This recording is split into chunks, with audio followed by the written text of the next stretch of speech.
Have clowns always been a source of fear? Or is this killer clown image something that today's mainstream media has created? These iconic figures are meant to put smiles on our faces and are representations of fun and laughter. But it seems as though more and more people are viewing clowns as a symbol of evil. Thank you for joining me today, fellow Stardust, as I take a look back at the origins of clowning and see when things took a turn for the dark side. In part 2, we'll take a closer look at Art the Clown from the Terrifier movies, as well as clowns from other iconic films and TV shows.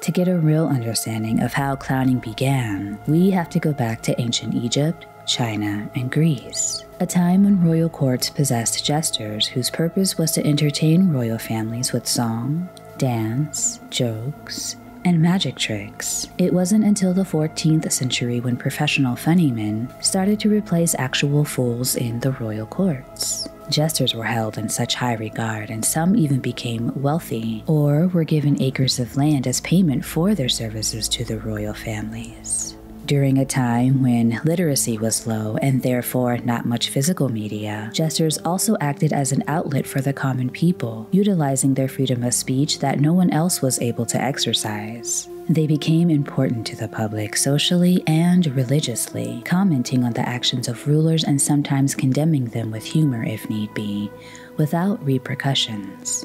This would sometimes in turn affect change that would benefit the public. A jester's role at times extended to the battlefields, where they would run between the two armies or ride horseback, spouting jokes and other obscenities to put their men in good spirits and make them laugh. They would also attempt to demoralize the opposing army. This, of course, led to the death of many jesters.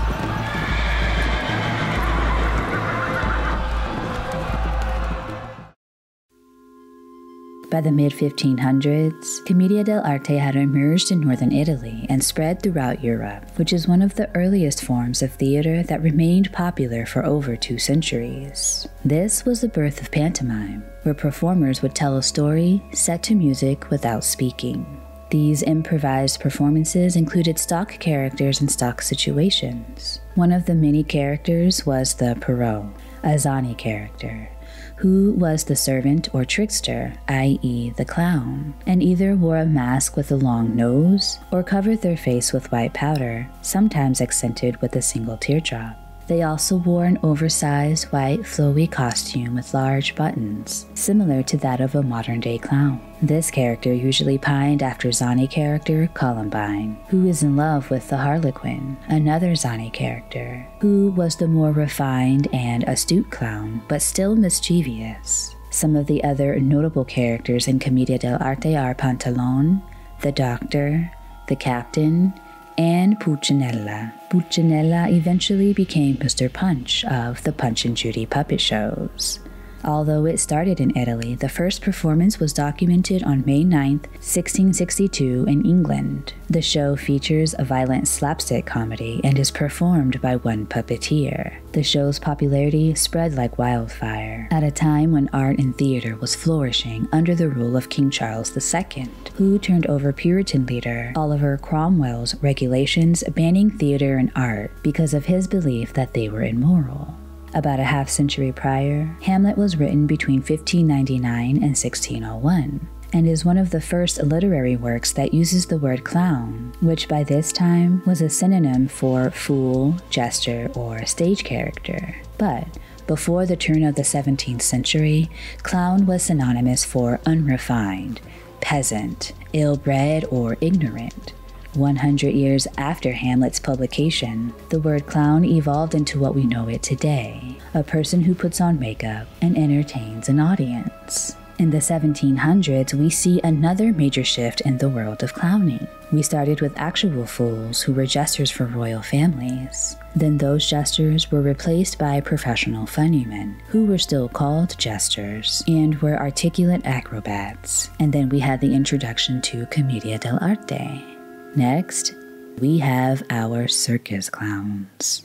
Presenting Otto and Freddie for the funniest prize fight in circus history. In 1768, former Sergeant Major Phillip Astley built the first 42-foot diameter circus ring. The trick writer found that this length was optimal for performing his various stunts. 2 years later, he realized that people grew bored in between performances and decided to hire performers such as acrobats, jugglers, and dancers, the types of performers who had been entertaining audiences for thousands of years. By bringing these two age-old traditions together, trick writing and performance art, he became known as the godfather of the modern-day circus. These performers and clowns would keep the audience engaged in between trick writing routines, and this became popular all throughout Europe, where people started their own circus rings.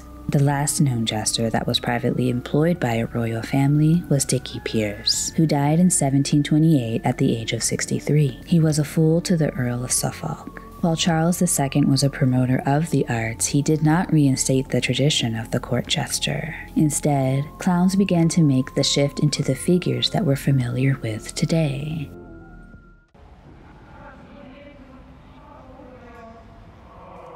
Actor, comedian, and dancer Joseph Grimaldi is known as the first modern clown, or the godfather of clowning.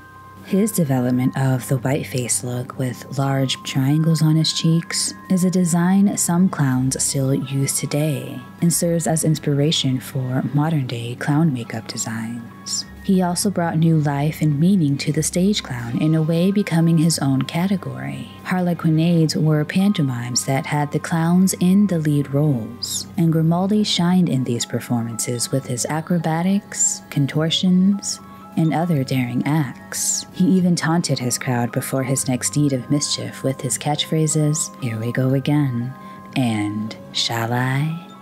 He's the reason why some clowns are called Joeys today. Unfortunately, Grimaldi's work took a toll on his body, which forced him to retire in 1823. In addition to his poor health, Grimaldi had a very difficult childhood due to his abusive father. Grimaldi also lost his first wife, Maria, an unborn baby during childbirth. The next year, he married his second wife, Mary, who he had a son with, J.S. J.S. followed in his father's footsteps and became a clown, but found it difficult to make a name for himself, being the son of the great Grimaldi. He resented his father and treated him poorly, and eventually drank himself into an early grave. Not long after the death of their son, Mary and Grimaldi decided they would leave this world together on their own terms. But their attempt was unsuccessful. Mary passed away not long after, and Grimaldi eventually died alone and in poverty in 1837. His cause of death was likely alcohol. At the end of his life, despite his rapid decline, he still liked to put a smile on people's faces with one of his newer catchphrases, "I'm grim all day, but I make you laugh all night." So it seems as though our very first clown, while great at what he did as a performer, lived a life of sorrow. Behind the mask and the grins was a tragic story full of grief.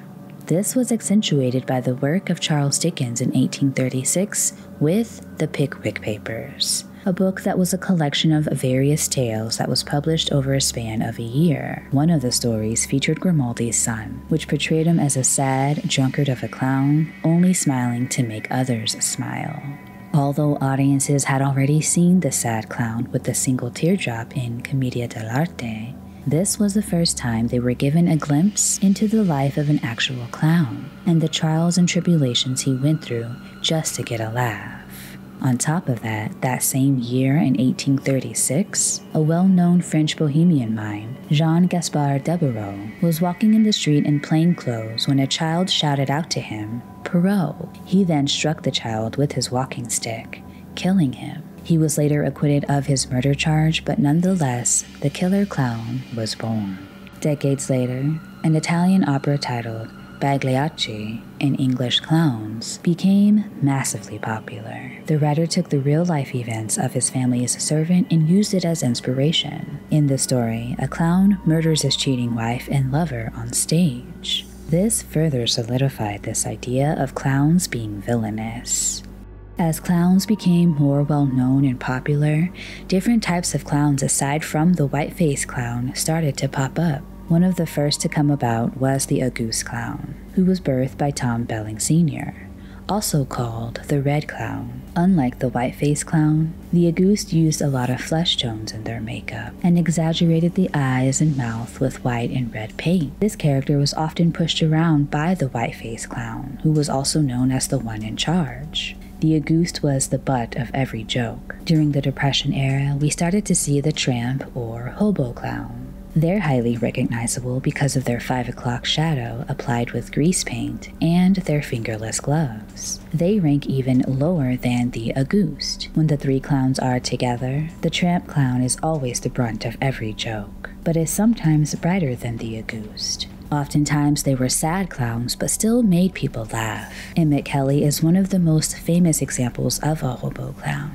Charlie Chaplin was able to take advantage of the advent of film and became one of the world's most popular tramp clowns with his pantomime. We also have our character clowns and, of course, evil or creepy clowns. Evil clowns really started to gain popularity in the last 2 decades, but one of the first to pop up in mainstream media was the Joker from DC Comics in 1940. In fact, he was so evil that Comics Code Authority had to pull the reins on his evil doings, which made him more of a trickster until the 1970s, when he was able to go back to his more sinister ways. But before the Joker, we had Paul Beaumont, played by Lon Chaney in He Who Gets Slapped. Paul's clown, He, becomes a circus clown after being betrayed by his business partner and wife.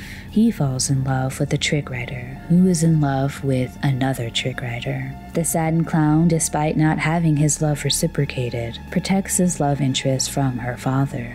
The music in this film is haunting and tragic, and plays so well with the imagery. In his efforts to make his love interest happy, he risks his life and ultimately dies in her arms after murdering her father and the man he sold her hand in marriage to.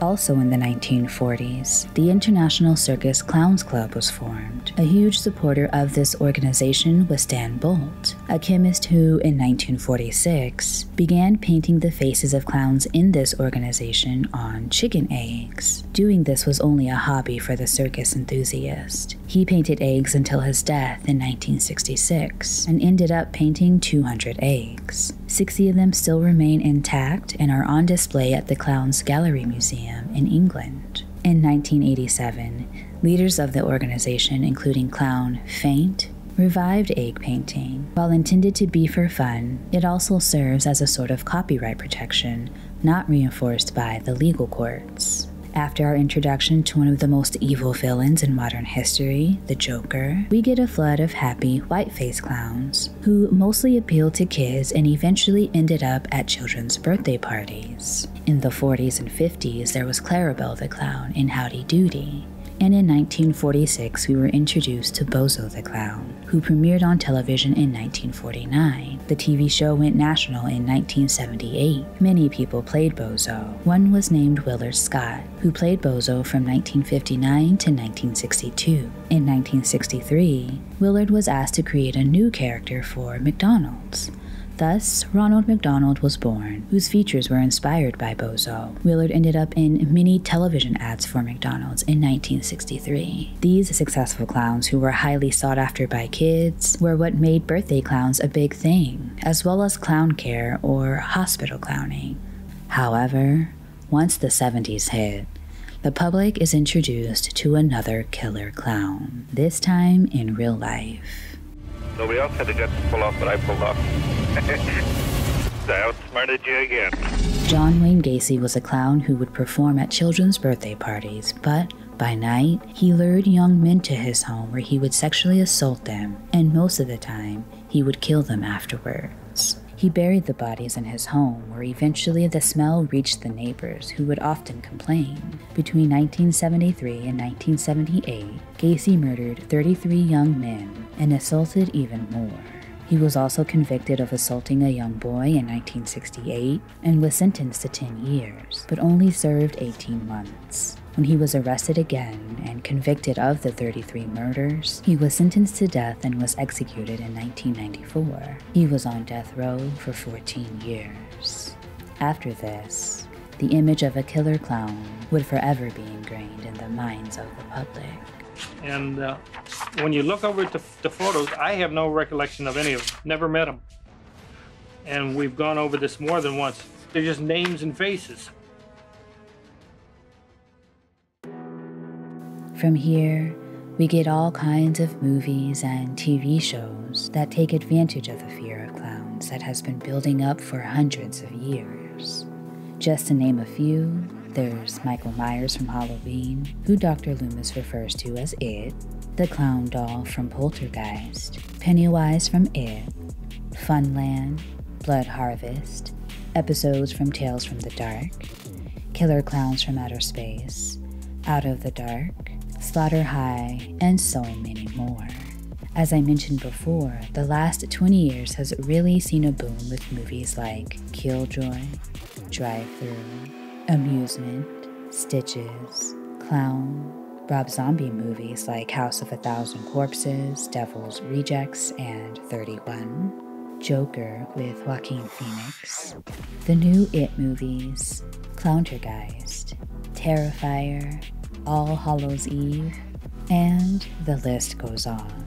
With this new boom happening, some people decided to create their own thrills by dressing up as clowns and lurking in dark corners or sometimes in plain sight. Starting in 1981, before the 1986 release of Stephen King's It, kids across America were spotting clowns who would lure them with candy and money. Some even brandished knives. These clown sightings have been going on for decades, but the most popular occurrences have been in 1981, 1991, and 2016. It's safe to say that people have always been afraid of clowns since the birth of the profession, even though their purpose was always to put smiles on people's faces and make them laugh. But the way clowns do this by its very nature is creepy. The actions of clowns are always unknown.